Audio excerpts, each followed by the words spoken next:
Aline Molina se tornou bancária quando tinha 18 anos e trabalhava de madrugada na compensação do Itaú Unibanco, quando foi transferida e passou a trabalhar de dia, se aproximando do movimento sindical e nunca mais parou. Hoje, a Aline preside a FETEC CUT São Paulo, a Federação dos Bancários de São Paulo. A federação é pioneira na organização dos sindicatos cutistas do ramo financeiro e desde a fundação funciona como célula de proteção e formação sindical, fornecendo estrutura, suporte e articulação aos sindicatos de sua base. Recentemente, numa entrevista, a Aline declarou que ser militante faz parte da vida dela. Por isso, Aline, a gente começa essa edição do Conversa Sem Curva, já com uma pergunta sem curva. Em que momento da tua vida houve essa virada de chave? Muitíssimo obrigado por ter aceito o convite. Vocês estudaram, né? A minha mãe, ela é de esquerda desde que eu a conheço. E então, para que eu pudesse ficar com a minha mãe, eu ia com a minha mãe aos lugares. Diferente da minha irmã, que a minha irmã rechaçou, eu saía para ficar atrás da minha mãe, eu ia com ela a reuniões. Então, minha mãe fundou o PT em Itaquera, onde eu nasci e me criei. E eu ia com ela às reuniões do partido. Fiz magistério, porque eu queria ser professora, militante também. Mas eu queria ser militante antes de ser professora. Fiz magistério e eu comecei, então, a minha militância com, sei lá, 14 anos de idade no PT, lá em Itaquera. Em 89, né, eu não podia votar. Minha mãe saía para pichar à noite, Lula lá, meu primeiro voto. E aí, quando eu fiz 16 anos, eu fui me filiar no PT e tal. E quando eu fiz 18, eu entrei, fui contratada pelo Banco Itaú, fui trabalhar na madrugada. E lá eu conheci um dirigente chamado Cezinha. E o Cezinha falava assim, você tem que ir no sindicato. Só que eu entrava meia-noite e saía às 6, né? Então, depois eu vim trabalhar aqui na Avenida Paulista, aqui em frente, agência 0367, Trianon MASP. E um funcionário do sindicato me convidou a fazer um curso. Na verdade, ele convidou o cara que trabalhava do meu lado, porque ele não me conhecia. E a gente estava ali em 94, então não era qualquer um que você convidava, né? E ele convidou o cara que trabalhava do meu lado, um abraço, João Carneiro. E aí, eu falei, você é do sindicato? Ele falou, sou. O curso é do sindicato? Ele falou, é. Eu falei, então eu vou. A partir daí, eu nem fazia ideia. A tua vida minha sindical. Militância no Sindicato dos Bancários de São Paulo. Porque formação política você já tinha de casa. Capital, né? De casa. Como diz a minha amiga Neiva, eu nasci no PT, como diz ela. Mas, então, minha militância começou assim. Eu, então, como você disse, né, eu não sei ser sem ser você militante. Não teve virada de chave, você já nasceu na luta. Nasci na luta e morei na Coab 2, em Itaquera, né? Então, quando a gente mora na Coab, a gente tem consciência de classe, né? Não tem... Sim. E aí, foi uma alegria muito grande ter conhecido o sindicato e começar uma militância no sindicato. Comecei a militar no sindicato, eu queria conhecer as pessoas, ir às assembleias, namorar, né, tomar cachaça, essas coisas que as pessoas jovens fazem. Claro. Porque, né, vai pro sindicato fazer... A gente ia lá fazer política, mas a gente namorava, tomava umas canas, né? Pessoa mais jovem, né, que hoje em dia eu já abusei, então eu já não bebo mais. Mas você sabe que você está falando aqui sobre o teu histórico. Eu gosto sempre de fazer essa pergunta porque tem pessoas que, num determinado momento da vida, tiveram uma virada de chave. Né? Conheceram alguém e, de repente, né, essa pessoa abriu um mundo, né, apresentou um livro, ou mesmo uma injustiça muito grande que a pessoa se deparou. E é engraçado porque, normalmente, a gente conversa com as pessoas que ajudaram a fundar os movimentos sociais pós-período da redemocratização, até por uma questão de idade. Você já faz parte de uma geração que é já uma geração que vem, né, abaixo... Uma redemocratização. Já que nasceu nesse período, né? É interessante isso. Como é que você olha para a história, né, da tua mãe, por exemplo, que já é dessa geração, que pegou a ditadura militar, que as greves eram em período, né, ainda sob o regime militar, como é que é? Como é que você olha para esse pessoal? Eu sou muito grata, né? Você fala essa coisa de virada de chave, e minha virada de chave mesmo foi em casa, porque a minha mãe fazia militância, apoiava já candidatos, e é uma admiração muito grande, porque a minha mãe, assim como a maioria das mães da periferia, foi uma mãe que criou as suas filhas sozinha e que cuidava da mãe dela, minha avó, e trabalhava. Minha mãe foi fazer faculdade tarde, Aí, no caso dela, já essa virada de chave do ponto de vista da teoria já foi tarde, porque ela só foi conseguir fazer uma universidade depois de uma certa idade, né? Aliás, na minha família, a única pessoa que fez universidade na idade que se faz é a minha filha.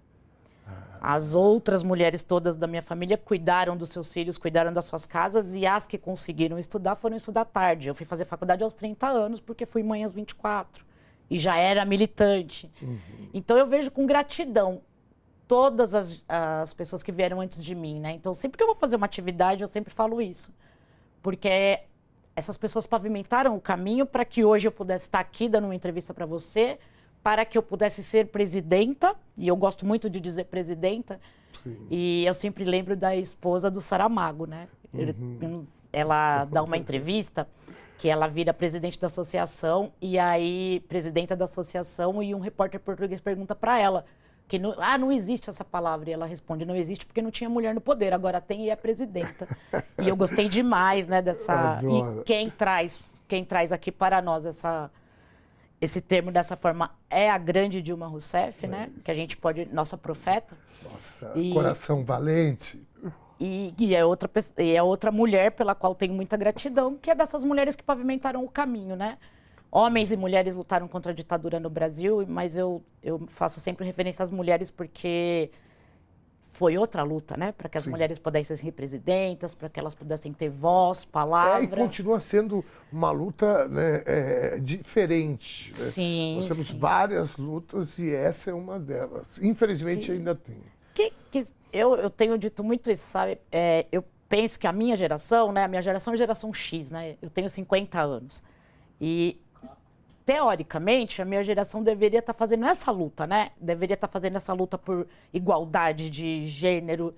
Porém, nós estamos no momento de lutar para poder existir, para poder votar, para poder ter um país democrático. Para poder fazer essa luta, para poder inclusive.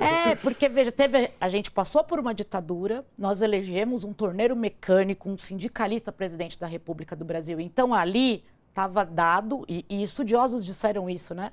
Se você for lá buscar, tem doutorado e mestrado dizendo, democracia no Brasil está consolidada. Elegemos um presidente da República que era um sindicalista, um torneiro mecânico. Dali, então, a democracia deveria estar consolidada. Mas o golpismo ele é inteligentíssimo, que a partir de 2005 começam, então, a pensar como é que a gente faz para tirar esse torneiro mecânico dessa presidência, como é que a gente faz para tornar o Brasil atrasado como era antes desse torneiro mecânico. Então, eu considero que a partir de 2005, esse golpe que quase se consolida em 2023 está sendo pensado. E, então, a gente tem esse retrocesso no sentido... Passou por 16, né, com a Dilma, com a prisão de Lula. 16. E quase na ação penal conhecida como mensalão. 470, lá em 2005. Ela começa efetivamente ali em 2005, né? 2006 o Lula se reelege na coragem, vai para a rua e se reelege, mas começa ali uma tentativa de desfazer, inclusive, o Partido dos Trabalhadores. Sim. Que é o maior partido de massa que se tem história, né? E, óbvio, temos outros partidos que estão à esquerda no Brasil, mas o PT, o Partido dos Trabalhadores, é o partido que se consolidou na política brasileira. Sim. E, então, eu fiz essa volta toda para dizer que fez curva nesse caso o que a gente poderia estar fazendo hoje do ponto de vista das nossas lutas. De lutar por uma democracia verdadeira, uma democracia para todos, porque a gente tem uma democracia ainda seletiva, né? Para que as pessoas pobres possam realmente ter direito de ir e vir, ir até onde elas quiserem, né? Que não dá para você ir para muito lugar ganhando salário mínimo, né? Aline, Quando você fala dessa interrupção, a gente tem discutido aqui no Conversa Sem Curva, sempre, será que um dia a gente vai conseguir mensurar o prejuízo humano que esse país teve pós-eleição e a musculatura que a extrema-direita acabou criando durante esse tempo? Na tua opinião, você acha que a gente um dia vai conseguir mensurar? Porque isso que você aponta é um dos grandes atrasos, que é essa discussão de igualdade de gênero, de justiça de gênero. E a gente sabe que as políticas públicas elaboradas com muito suor, com muito sangue, em relação a não só essas questões, mas todas, né, os direitos, eles foram atacados, né, por dentro da democracia. Os direitos humanos, por exemplo, a Damares, ele não encerrou os direitos humanos. Eles tentaram, na verdade, dar um novo sentido para os direitos humanos, assim como a luta contra a violência das mulheres. Então, você acha que a gente algum dia vai conseguir mensurar esse prejuízo? Eu acredito que a gente vai conseguir mensurar. Teoricamente e psiquicamente, que a gente consiga ultrapassar. Mas eu quero retroceder 2 anos. Você faz a proposta da gente pensar 18, né? Mas eu penso que começou em 16. Quando o golpe contra a Dilma se consolida, ali se instala um trauma, né? E se instala um trauma e a possibilidade dos golpes. Porque, veja, pagaram caro pela reforma do INSS, pagaram muito caro pela reforma trabalhista, que foi feita inclusive para destruir o movimento sindical. Para destruir, para afogar, para matar de fome. É que quem fez essa reforma achou que a gente não sabia passar fome, a gente sabe. E a gente também sabe lutar pelos nossos direitos, e hoje nós conseguimos nos manter em pé. Mas não são todos os sindicatos que conseguem. E essa reforma trabalhista, ela foi pensada para destruir os direitos dos trabalhadores e para destruir o movimento sindical, que é importante. Se você olhar para trás, né, a gente está fazendo esse exercício de ir e voltar na história, o movimento sindical brasileiro, os sindicatos bancários, o sindicato metalúrgico, eles estão inseridos na história do Brasil. Sim. Você não fala de história do Brasil sem pensar nesses 2 sindicatos e no movimento sindical como um todo. Sim.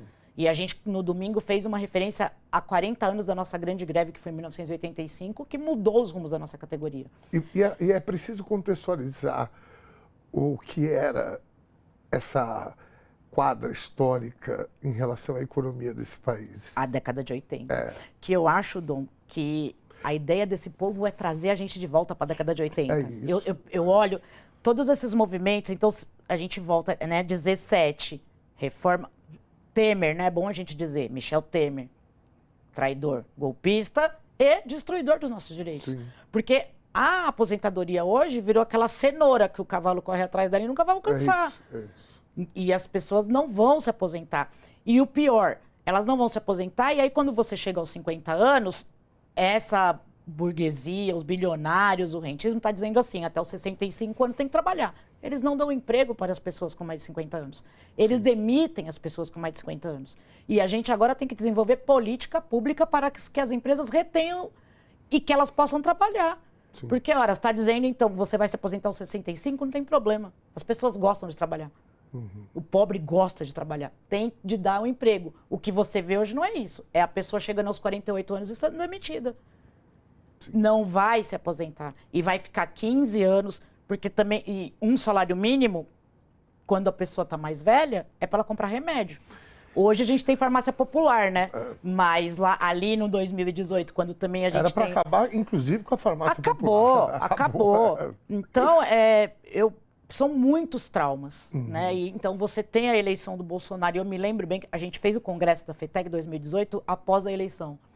Foi um congresso deprimidíssimo, uma coisa deprimidíssima. Mas teve uma coisa muito bacana, que foi um debate que a gente fez de que a gente ia lutar, de que ia ter muita luta, que a gente não ia ficar embaixo da cama, porque nunca ficamos, né? Nossa categoria nunca ficou, nossa central nunca ficou, e fizemos a luta. Ali era um pouco, não dava ainda para ter certeza, todos nós dizíamos, e né, as pessoas estudiosas também, que era um atraso de 30 anos. Acho que mais, acho que 40, porque, veja, é uma coisa meio resgate mesmo da década de 80, que era o quê? O que é que o rentismo quer, né? O que é que o bilionário quer? Quer que o pobre, que o trabalhador se submeta a ser escravo. É isso. Porque o rentismo, né? As pessoas ricas, elas vão a um restaurante e elas gastam R$3.000 numa refeição. E elas não querem pagar 1.500 para uma mulher limpar a casa dela. Cuidar do filho dela. Veja, né, todo mundo fala que o filho é o bem mais precioso. E ela vai pagar R$1.500 em um perfume, ou mais, perfume bem mais caro que isso, e ela não quer pagar R$1.500 para uma mulher cuidar do filho dela. É disso que a gente fala. O egoísmo no Brasil ele é muito pior do que ele parece. E aí a gente não quer falar. Como outros temas que a gente não quer falar muito, que é para parecer que não tem, para parecer que todo mundo é amiguinho. E não é, eles não gostam. Eles querem que a gente seja escravo, que o trabalhador... E a década de 80 reflete um pouco isso, né? As pessoas implorando, pelo amor de Deus, me dá um emprego, me pague qualquer coisa. Porque não tinha emprego. Então, todo mundo que era adulto na década de 80, eu não era adulta, mas eu ouço as histórias, tinha 3, 4 parentes desempregados. Todo mundo. Então, parece um pouco que é a isso que eles querem que a gente retorne, essa distância tão grande social. E aí vem essa história, né? O aeroporto virou rodoviária, qualquer pobre tem carro, todo mundo tem carro, porque o pobre não pode ter acesso. Então, são traumas que aí a gente pensava e gera uma frustração. E a gente tem que ter muita garra, muita vontade de lutar. Porque a gente achou que tinha ultrapassado. E nós não ultrapassamos. A gente retrocedeu, aí dá ódio.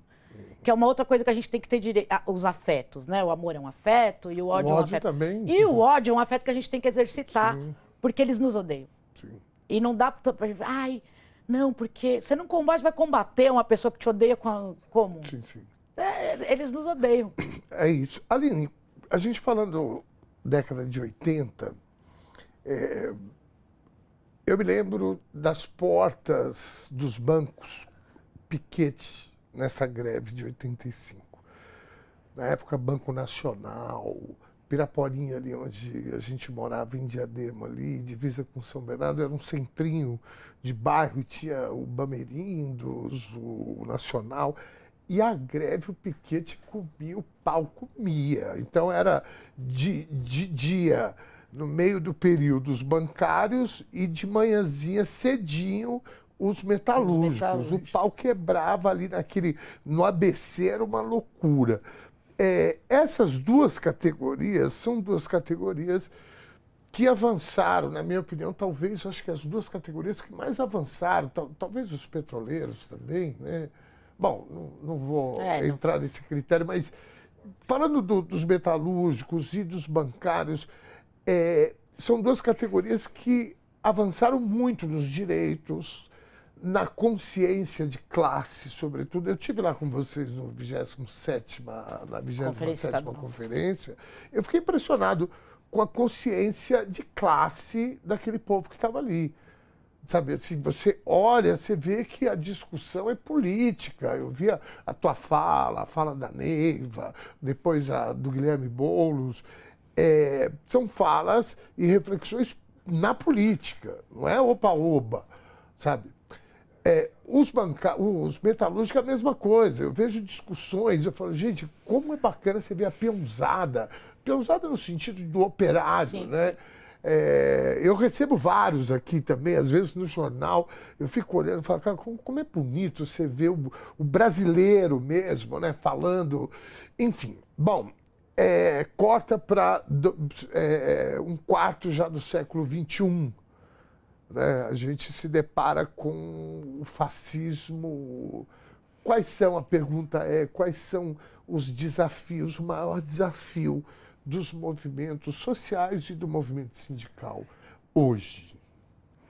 Eu creio que hoje o nosso maior desafio é estabelecer locais de diálogo, né? E aí a gente está debatendo muito inteligência artificial, e a gente está debatendo, porque do ponto de vista dos bancários, por exemplo, nós temos uma realidade hoje que os trabalhadores estão trabalhando em casa, né, no trabalho remoto. Nosso desafio, como que antes a gente pegava um jornal e ia até o local de trabalho. E hoje como é que a gente faz? E sabe o que eu acho interessante? Porque eu acho que uma das saídas é uma coisa que a gente fazia na década de 80, isso é uma opinião muito minha, tá? Não discuti isso em lugar nenhum, mas... Porque na década de 80, como que era, né? O trabalhador, ele ia no sindicato para tomar cachaça, para ver a carteira lá dele do INSS, para ver um documento, para jogar uma sinuca, para cortar cabelo, para ir no dentista, coisas do gênero. Então, o sindicato era um espaço social. E eu acredito que hoje a gente vai precisar buscar isso. A gente vai precisar ir onde está o trabalhador. E cada vez mais conversar com os trabalhadores. É óbvio. Olho no olho. Olho no olho. E é que nosso desafio é nas ruas e nas redes, né? E acho que ótimo, que somos muitos, então tem gente que tem facilidade com rede, e é importante, você não faz mais nada fora da rede. Agora, nada substitui um papo no olho, nada. Mas você utiliza a rede para chamar a pessoa para o olho no olho. Então, hoje é um pouco assim que a gente está trabalhando, né? A gente faz um monte de reunião online para fazer uma presencial, coisas do gênero. Então, eu creio que o nosso maior desafio, nós, no ramo financeiro, é esta questão da inteligência artificial. Eu acredito que a nossa luta, como movimento social, como luta de classe, é para saber para quem vai ser isso aí. Porque, veja, hoje a inteligência... Mas está a serviço de quem? No Brasil já tem um computador quântico. Tem computador quântico no mundo, o Brasil já tem o seu primeiro. Os bancos, obviamente, detêm a mais alta tecnologia. Agora, eu pergunto a você, né? Pergunta retórica, para quem que vai servir? Tem hospital já faz cirurgia com não sei o que, não sei o que, não sei o que. Para quem? Para quem é que terá acesso a esta tecnologia? Quem terá acesso? Como no Brasil, saiu hoje isso, de cada 10 casas, 3 não tem saneamento básico. Então, a gente vive num país, tem mais de 200 milhões de habitantes, que é escandaloso. A nossa diferença social é escandalosa. E é por isso que não dá para não viver indignado. É escandaloso, a nossa diferença é muito escandalosa. Então, para imaginar, você imagina assim, poxa vida, então de cada 10, óbvio que a média é burra, né? Então, aqui no Sudeste, 90% tem. No Norte, 30%. 30% tem saneamento básico. Imagina o que é isso? Aí, num país que você pensa assim, nossa, porque eu sou empregada de uma empresa que lucra em bilhões todo ano. Então, são questões que aí eu volto para o trauma, né? Essa estrutura, ela não quer nunca que a gente saia do trauma. Ela não quer nunca que a gente saia dessa posição de vassalo, de pedir por favor. Que aí vem essa mentalidade, né? De que, olha, o empresário dá o emprego. Porra, mas a gente que trabalha. Então, a gente precisa inverter isso. A gente precisa conversar com as pessoas, né? Porque... E é isso mesmo, porque a gente foi um país colonial. Então, a pessoa pobre, ela reverencia a pessoa rica, porque ela foi convencida de que o rico é que dá a ela. E é ela que dá o rico, porque essa pessoa não sabe limpar a casa. São as mulheres trabalhadoras da Zona Leste, do extremo da Zona Sul, que vão lá limpar a casa dessas pessoas que nem isso elas sabem fazer. E essas mulheres, né? Eu estou falando das mulheres porque a maioria das faxineiras são mulheres. Elas têm que saber o tamanho da força delas. Você imagina? E a gente tem que trabalhar o respeito. Então, acho que, lógico, né? Eu sou eleita para defender o direito da categoria bancária. Agora, não nos basta, sabe, Dom? Porque nossa categoria ter... minha categoria, que são os bancários, e é um orgulho muito grande. Nós temos uma convenção coletiva de trabalho que ela é nacional. E eu não tenho conhecimento de outra categoria no Brasil que tenha isso. O que significa isso, traduzindo? O bancário que trabalha em Guaianazes, ele ganha o mesmo salário, o mesmo ticket, a mesma PLR do bancário que trabalha no Acre, que trabalha na Bahia, que trabalha em Porto Alegre. Todos os direitos. Então, nós temos isso, uma Convenção Coletiva Nacional de Trabalho. Nós nos organizamos nacionalmente. E isso é um grande avanço, e isso é... daquela parte que a gente reverencia aquelas pessoas que vieram antes. A nossa convenção coletiva tem 32 anos. E a nossa luta para o próximo período é manter a nossa convenção coletiva. Porque é óbvio que é uma luta muito grande, é uma luta dura manter essa convenção coletiva e avançar em direitos.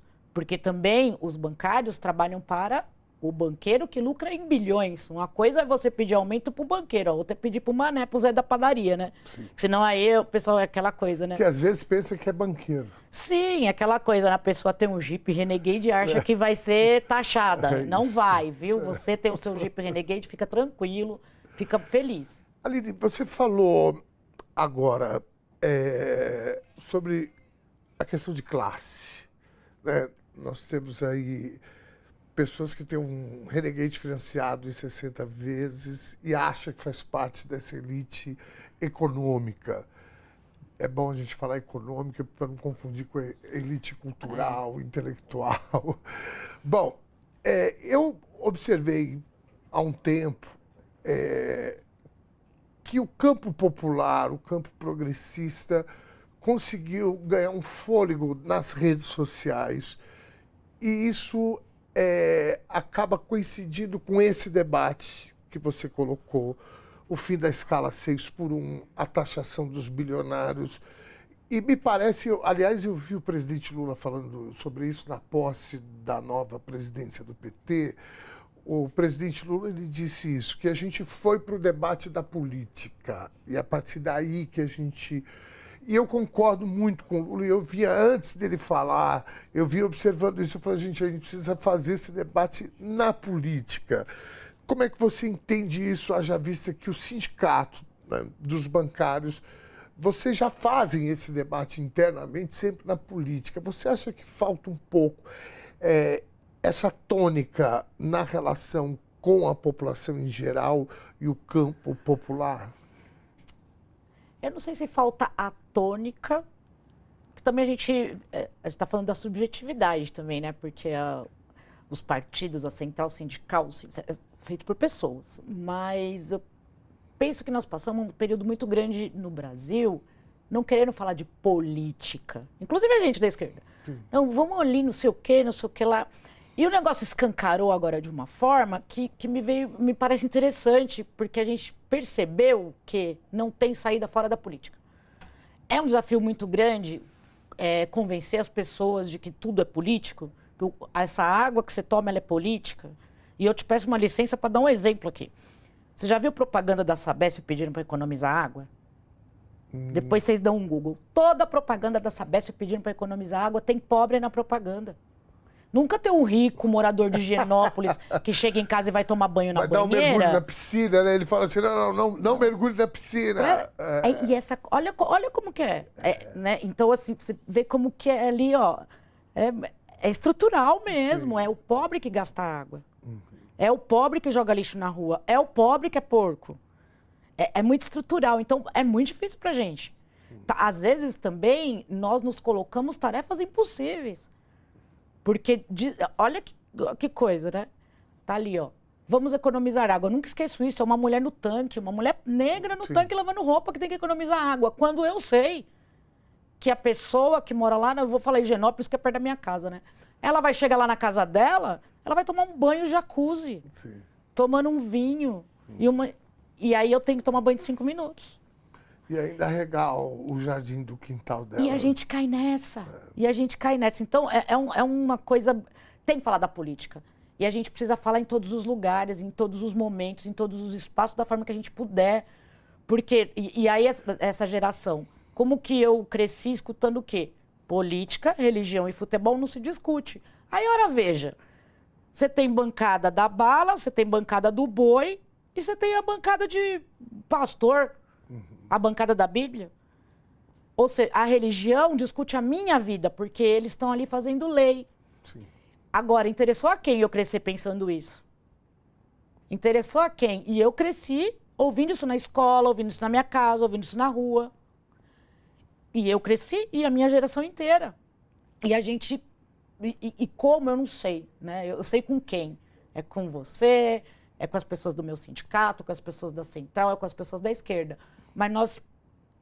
Talvez passe por a gente ter esse entendimento de que é estrutural. Porque também eu vejo, sabe, que nós não podemos nos colocar tarefas impossíveis, porque senão a gente vive frustrado. Sim. E já interessa para quem a gente combate. Nós precisamos saber fazer análise de conjuntura. Sim, né? Sim, nós precisamos entender o processo. Né? E fazer o que a gente pode, que já é coisa para um caramba, né? Sim. E cada um tem cada um pode de uma forma.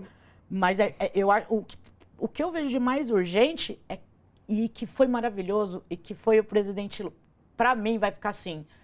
Sei lá, o resto dos anos que eu viver, o que vai ficar na minha mente é que o presidente da República no dia 2 de julho, que deveria ser feriado, que é um dia que a gente tem que é o dia da independência da Bahia, ele levantou um cartaz. Presidente Lula. Ali, quem não levantou também, quem não se levantou, quem não foi para a rua, quem já não estava, tá errado. Tá militando errado, tá vivendo errado, tá fazendo política errado. Porque onde você ia pensar com o presidente da República, vai levantar um cartaz, vamos taxar os super ricos. Ele tá ali dizendo, ó, eu tô aqui, vamos ali. Então, isso me emociona muito. Toda vez que eu penso nisso, me emociona. Eu tenho um porta-retrato desse momento na minha casa e na minha sala, porque ali foi um... E veja, que interessante, né? Talvez, eu acredito que o Lula não soubesse naquele dia o que estaria acontecendo no Brasil dali um mês, que é a intervenção dos Estados Unidos do Norte no nosso país. Ele não tinha noção ali naquele momento do que ia acontecer dali um mês, porque foi no dia 8, 9 de julho que começou essa... Como que a gente fala isso sem falar palavrão, gente? Começou esse ataque, começou essa baixaria, né?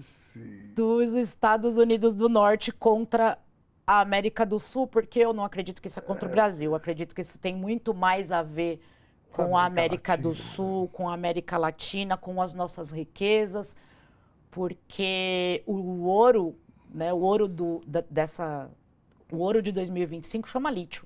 Um deles, né? Tem muitos outros, não vou aqui me meter a dizer. Mas chama lítio. Lítio, o país onde tem lítio, muito lítio, é a Bolívia. Ora, por que será, né, que a Bolívia sofreu tantos ataques? Ora, por que será que um dono de uma rede social lá da América do Norte veio dizer o quê? Vou invadir a Bolívia, a hora que eu bem entender, porque ela tem lítio. E o Brasil tem tem minerais que a gente nem conhece e que eles querem, que eles precisam, que eles vão precisar muito.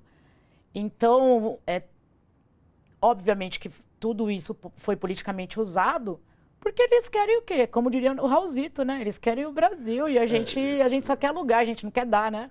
Então...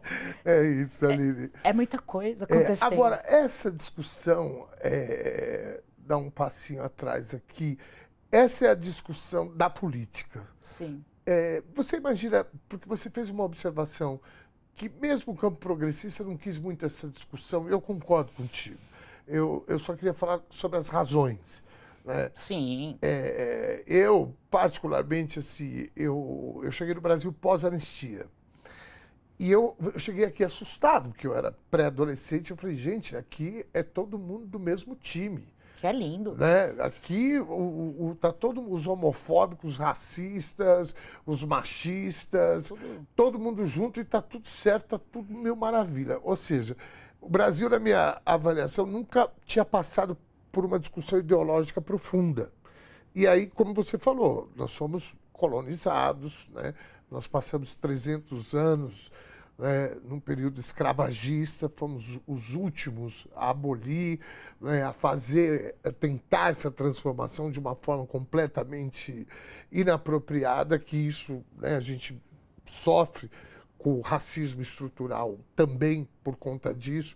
Agora, a minha pergunta a partir do momento que a gente tem uma discussão ideológica, infelizmente ela, na minha avaliação, foi proposta pela extrema-direita. Foram eles que chegaram com a pauta cultural, a pauta de costumes. Onde a gente errou e por que a gente errou na tua avaliação, se é que você tem essa resposta? Eu acho que essa resposta ela demandaria um tempo maior, né? Porque ela é construída. Esse jeito brasileiro de resolver as coisas, ele é construído. E eu não falo mais elite, porque elite é isso, né, Dom? Elite é a melhor turma de um negócio, né? Então a burguesia não é a elite, né? O rentismo não é a elite. Eles não são melhores em nada que não seja ser herdeiro. Mas o rentismo brasileiro, os bilionários brasileiros, eles são a capitania hereditária, eles são os donos das fazendas, eles são os tataranetos daquelas pessoas que jogaram um monte de gente para tubarão comer lá em 1500. Então, é muita coisa. E tem um intelectual que eu vou esquecer o nome, porque a gente me perdoa, então na perimenopausa eu estou esquecida, que ele diz, se tudo acontecer dentro da norma, o resultado é racista. Sim. Porque a norma é racista. Exato. Então, você tem indivíduos racistas, mas você tem uma estrutura racista. Se tudo acontecer dentro da norma, é patriarcal. É isso. Então, é aquela foto com um monte de homem. Olha uma foto dos ministros de qualquer lugar, qualquer órgão aí da justiça. É homem branco. Porque é a norma. Então, por isso essa resposta, ela demanda muito tempo, ela demanda algum estudo, e tem a resposta da praxis, né? Basta você vai... o dinheiro do imposto. Aí, isso que são... Como a gente consegue explicar as coisas, né? Olha só. Conseguiram convencer os pobres que imposto não serve para nada. E olha que interessante, o dinheiro do imposto para o pobre não serve para nada. Porque você vai lá em Guaianazes, os fios são tudo feio, né? Tudo feio, tudo horroroso. Tudo pendurado. O chão é todo esburacado, não é verdade? Vai nos jardins. Nos jardins, o dinheiro do imposto é muito bem usado. Nos jardins não tem fio feio na rua. Nos jardins não tem buraco. Nos jardins tem policiamento. Não tem Guaianazes. Aí o povo pobre... A estrutura funciona. As pessoas dizem, não funciona. Funciona para eles. Só que é o nosso dinheiro. Mas o convencimento do povo, e isso é muito antigo, né? Eu me lembro, quando eu vim trabalhar aqui nessa agência, o gerente me chamou e falou assim, se você quiser ser promovida... 94, o presidente da República, ele era o quê? Um neoliberalzão, né? O príncipe. Neoliberalzão. Neoliberalzão. E aí, neste debate, essa narrativa, o cara se deu bem. Porque aí o gerente fala assim pra mim, se você quiser ser promovida, se dar bem, o cara nem mandou eu estudar, não. Leia aqui essa revista. Qual que era a revista? Aquela. A Oia, como diz os mineiros. A Oia. Leia aqui essa revista, A Oia. Ali começou esse debate do acaba com o coletivo. Sim. Você quer se dar bem ou eu sozinho? Você vence sozinho, você faz sua meta, você isso, você aquilo. Meritocracia. Que foi desembocar no quê? É bom ser empreendedor. É maravilhoso você estar em cima de uma moto que você é um empresário. E eu nem discordo do rapaz que decide ganhar R$ 1.500 entregando comida do que ganhar R$ 1.500 trabalhando num telemarketing com 2 chefes enchendo o saco dele, não. Sim.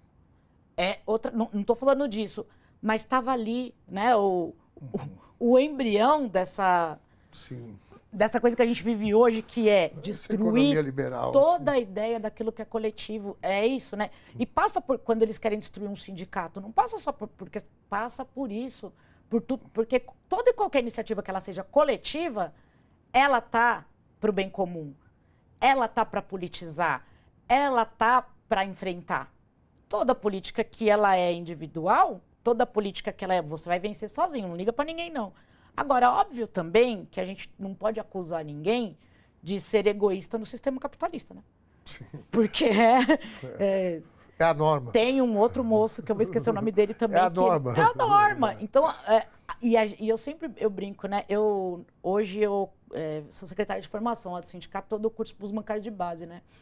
E aí eles perguntam, mas por que os outros bancários, que o bancário que é bolsonarista, que não sei o que? Eu falo, gente, certa feita, um dia você acordou e você olhou para um lado e olhou para o outro e pensou, nossa, eu não me sinto bem aqui com essa galera.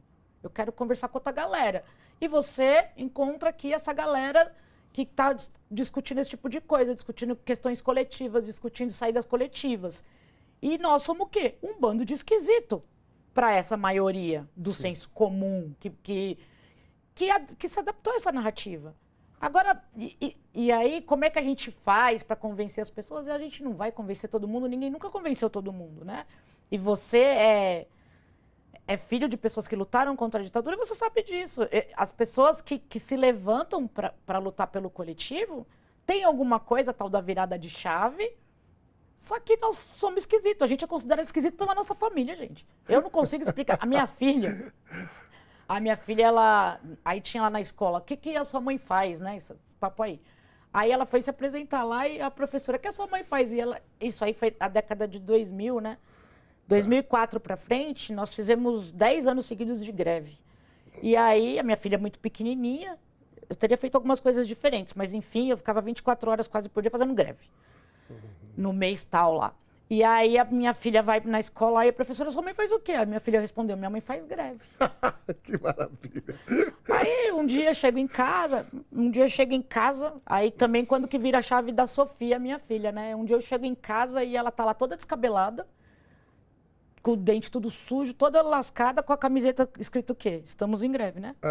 Aí eu, você não vai pentear o cabelo, você não vai escovar o dente? Ela fazia assim, ó. Estamos em greve. Que maravilha. Ali talvez tenha virado a chave dela, mas Sim, ela sim. decidiu pela arte, mas é Que uma mulher ótimo. com muita consciência de classe. Que ótimo. Bom, a gente, nessa quadra agora, a gente, aliás, lá na 27ª conferência, eu vi aquele humorista maravilhoso fazendo um stand-up. E uma das provocações que ele fez foi essa. Ele falou assim, mas faz tempo que vocês não fazem uma greve, né, gente? E aí, como é que tá? Quais são as lutas, os desafios que o movimento sindical, sobretudo, né, os bancários, têm, que os desafios são gigantes? Você já deu aqui uma pequena amostra, que é essa questão, né, da tecnologia, tem as fintechs, né? Como é que vocês estão, né, saíram agora de encontros importantes, né, o estadual e o nacional? Como é que vocês agora, né, o que tem de encaminhamento aí, presidenta?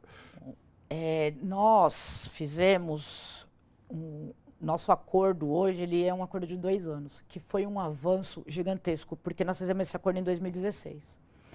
De maneira que nós fomos uma das únicas categorias no Brasil que em 2017 teve aumento real de salário. Aí você vai falar, mas foi pouquinho, mas teve aumento real de salário. Que pudemos fazer debates da política, porque não estamos todos os anos fazendo debate de reajuste salarial. Então, esse ano, nós não temos campanha salarial, estamos fazendo debate da política. Fizemos conferências, debatemos a política, debatemos o Brasil que nós queremos, debatemos soberania, debatemos inteligência artificial, muitas questões.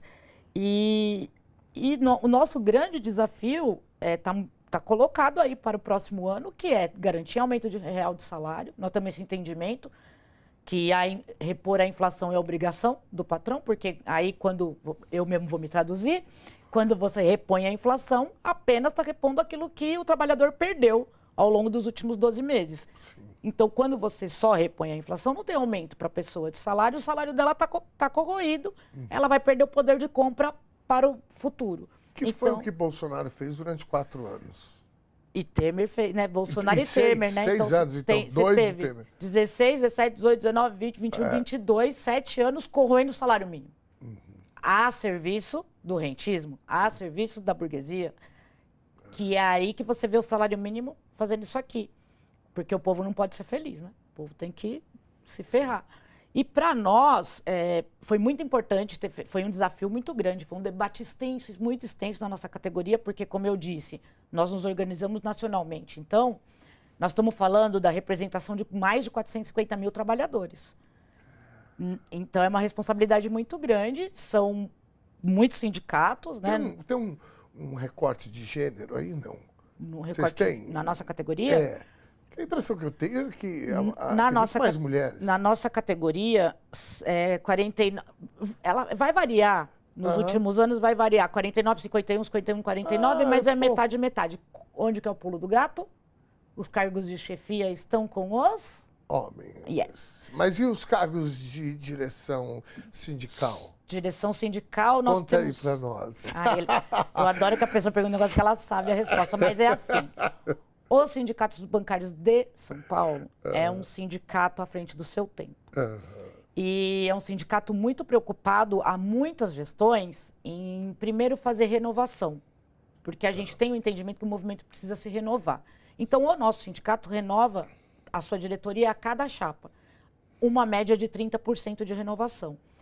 Nosso sindicato hoje tem uma executiva com 12 componentes na sua executiva, e dos 12 componentes da executiva, 10 são mulheres. Eu fiz uma provocação, porque eu tive o privilégio de entrevistar, bater um papo aqui com a Neiva, e a Neiva me falou isso, e eu não tinha esse dado. Eu falei, olha só que coisa bacana. Mas o que a gente precisa fazer é levar né, levar a palavra, porque, veja, isso acontece no nosso sindicato, mas a maioria dos sindicatos ainda vive uma realidade masculinizada, né? Ainda vive uma realidade de presidente, ser homem, tesoureiro. Da sociedade, exatamente. Então, a nossa luta é para que que os sindicatos abram espaço também para que mais mulheres ocupem espaços de liderança. E não é fácil, viu, Dom? Não é fácil, é óbvio, tem resistência, claro. Mas hoje existe já a disponibilidade para o debate e que a gente consiga fazer. Mas no caso nosso, dos bancários, tenho muito orgulho, porque, veja, o nosso sindicato é o maior sindicato do Brasil, é presidido por uma mulher, minha companheira, minha amiga, pessoa que eu sou apaixonada, que é a Neiva. A nossa federação é presidida por mim e a nossa confederação é presidida por uma mulher também, a Juvândia, que foi a primeira mulher a presidir o nosso sindicato. E aí a gente faz uma piada lá que os homens não gostam, que é a Juvândia assumiu o sindicato como presidenta e o sindicato tinha 87 anos. E aí a nossa piada era que depois de 87, não que vá vir um homem ser presidente, né, mas que a gente vai discutir. Né, se eles estiverem preparados.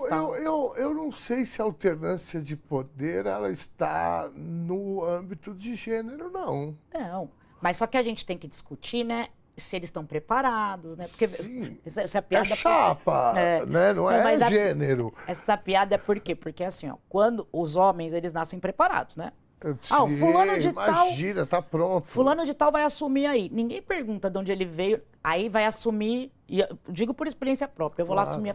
Estudou o quê? Tá preparada? Claro. Porque a mulher tem que estar preparada, né? Então aí dali 87 anos nós vamos discutir. Eu sou de uma tese, eu defendo uma tese de que todo espaço de poder conquistado pelas mulheres não volta mais aos homens e tá tudo bem. Não precisa ficar ninguém apavorado com isso, ficar, não, porque funciona. Funciona bem. Eu estou falando isso sem nenhuma bajulação. E ainda, né, sou um machista em desconstrução, como todo, né, homem brasileiro e, infelizmente, muitas mulheres também. Isso é uma doença social que a gente precisa cuidar dela, que é o machismo. Agora, de verdade, eu acho que essa discussão, né, porque lógico que existe essa disputa e etc., mas eu penso dessa forma. Onde as mulheres estiverem e conquistaram esse espaço, vai ser muito difícil você conseguir ter uma disputa com homens no mesmo nível, a não ser que aconteça o que a gente quer que aconteça, que esses homens se desconstruam passem... Que a gente tenha uma sociedade igualitária. Inclusive no pensamento, né? Exato. Porque o machismo, ele serve ao capitalismo, ele serve muito bem. Exato. Ele serve ao capitalismo que é um patriarcado, né? Uhum. Então, é um debate que tem muito avanço para fazer, muito mesmo, e não interessa. E como é estrutural, se nós seguirmos a norma, o resultado vai ser machista. Sempre. Vai ser... Mas você falou isso e eu lembrei disso. Não é à toa que você olha para 2016, o golpe contra a Dilma.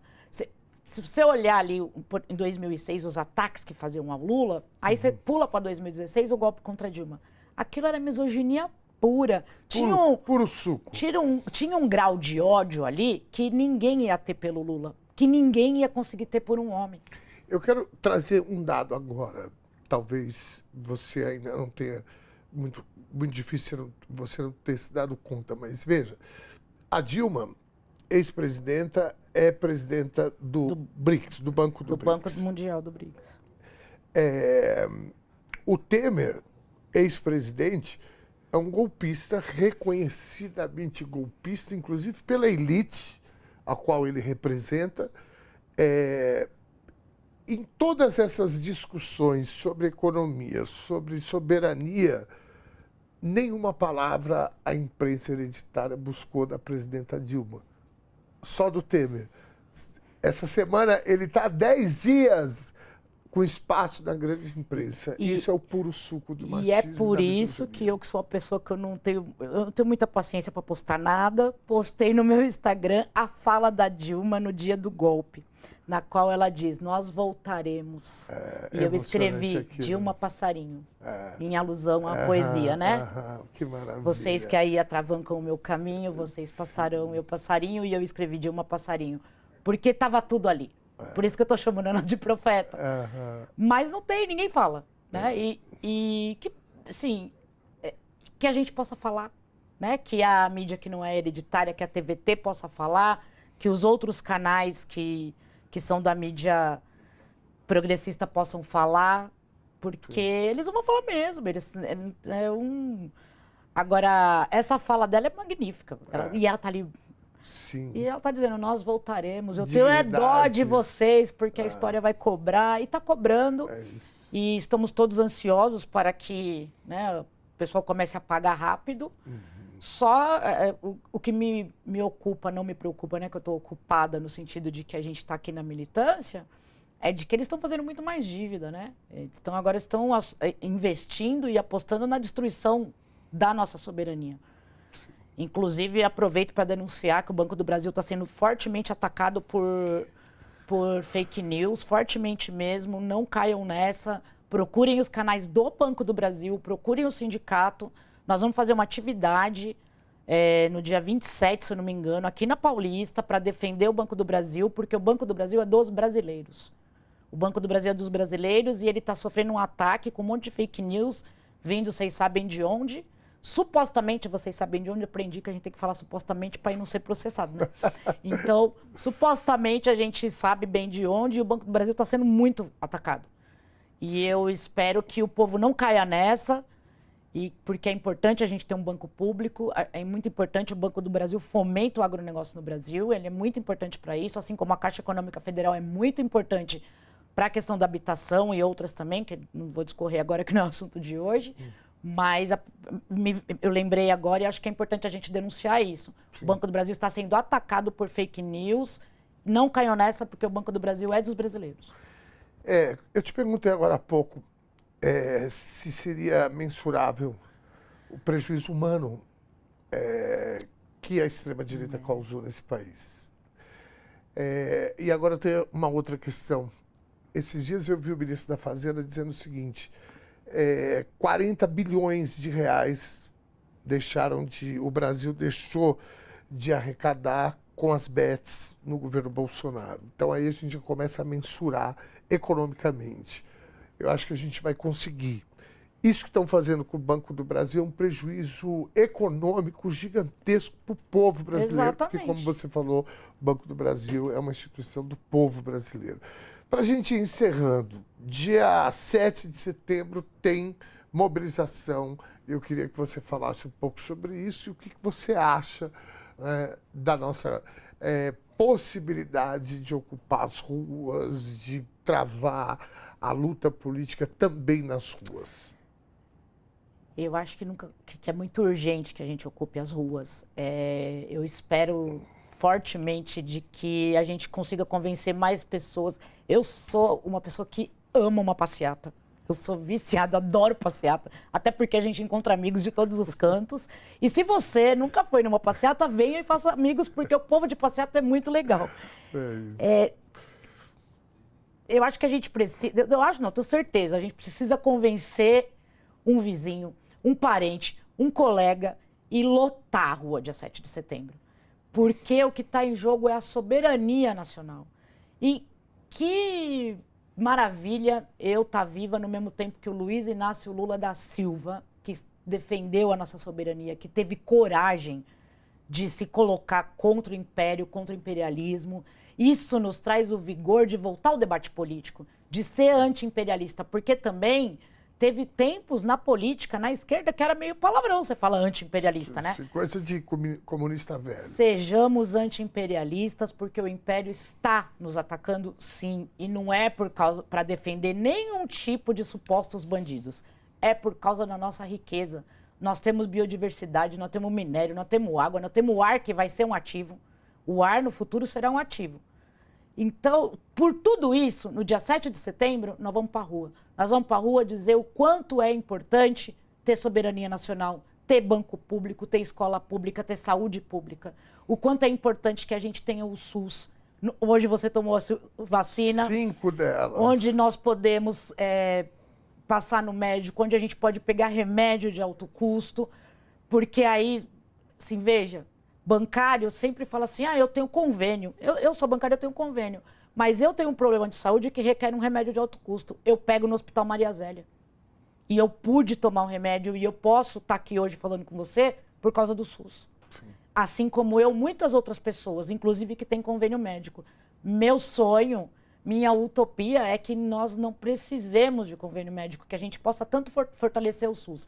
E é por isso que no dia 7 de setembro a gente vai para a rua, pela nossa soberania, pela nossa política, pela nossa soberania, pelas empresas públicas, pela educação pública também, e para que a gente possa ter um país verdadeiramente democrático, para que a gente não sofra o que nós sofremos de 2018 a 2022 com uma política hereditária, com uma política para uma pequena parcela da população e da família de poucos. Muito bem. Aline Molina, agradecer demais a tua presença aqui. Adorei a nossa conversa. Sem curva, é assim que a gente gosta, viu? Deixar aqui já as portas abertas, o convite está feito, tanto aqui para o jornal, você sabe da relação melhor do que eu, a relação que os bancários têm aqui com a TVT, que já é histórica, de parceria. E eu estou muito honrado de ter recebido você, que é a segunda mulher poderosíssima que eu recebo do Sindicato dos Bancários, e isso me traz muita alegria do público conhecer vocês aqui, que fazem um trabalho gigantesco. E quem não aguenta com o formigueiro, a formiga não mexa com o formigueiro. Quem não aguenta com a formiga não atiça o formigueiro. Por favor. Beijo grande para você, todos os companheiros e companheiras de lá. Obrigado, viu, Aline? Obrigada a você, eu que agradeço, estou à disposição. Gostei muito de conhecer aqui o estúdio, eu tive o prazer de conhecer lá na nossa conferência.